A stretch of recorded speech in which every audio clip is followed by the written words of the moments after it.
Hello everybody. So today I will talk about calculus. The topic today is about limit. So now I will show you how to answer. We have this one and this one. Now we need to find this one. So when s approaches to number 1, this one equals to number 9. The next one equals to number 1.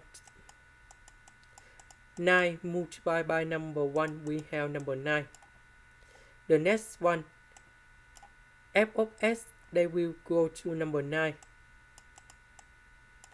G of s, they will go to number 1. So we calculate this one.